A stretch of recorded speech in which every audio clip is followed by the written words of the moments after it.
हरे कृष्णा राधे राधे। आपका स्वागत है आपके अपने चैनल राधा कृष्ण लीला में। आप सभी श्रोताओं का दिन शुभ और मंगलमय हो, इसी मंगल कामना के साथ आज की कथा का शुभारंभ करते हैं।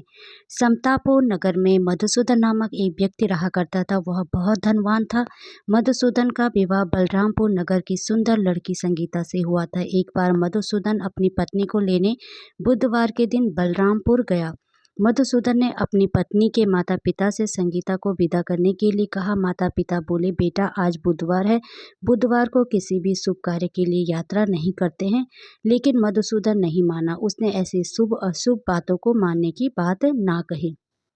दोनों ने बैलगाड़ी से यात्रा प्रारंभ की। 2 कोस की यात्रा के बाद उसकी गाड़ी का एक पहिया टूट गया। वहां से दोनों ने पैदल ही यात्रा शुरू की।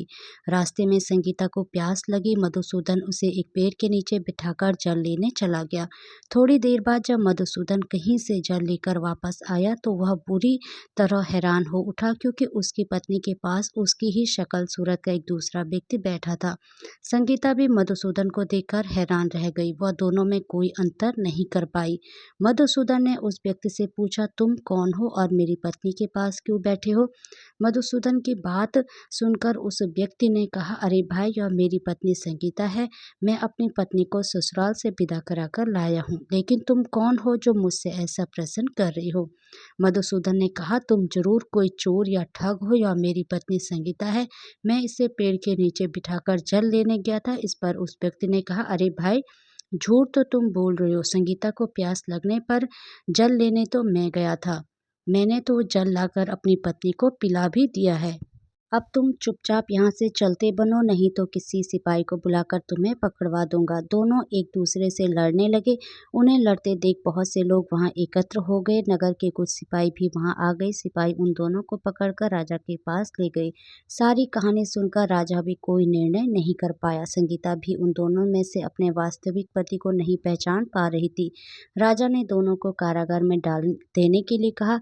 राजा के फैसले पर असली मधुसूदन भयभीत हो उठा। तभी आकाशवाणी हुई, मधुसूदन, तूने संगीता के माता पिता की बात नहीं मानी और बुधवार के दिन अपनी ससुराल से प्रस्थान किया। यह सब भगवान बुद्ध देव के प्रकोप से हो रहा है। मधुसूदन ने भगवान बुद्ध देव से प्रार्थना की कि हे भगवान बुद्ध देव, मुझे क्षमा कर दीजिए। मुझसे बहुत बड़ी गलती हो गई है। भविष्य में अब कभी बुधवार के दिन यात्रा नहीं करूंगा और सदैव बुधवार को आपका व्रत किया करूंगा। मधुसूदन की प्रार्थना करने से भगवान बुद्ध देव ने उसे क्षमा कर दिया। तभी दूसरा व्यक्ति राजा के सामने से गायब हो गया। राजा और दूसरे लोग इस चमत्कार को देखकर हैरान हो गए।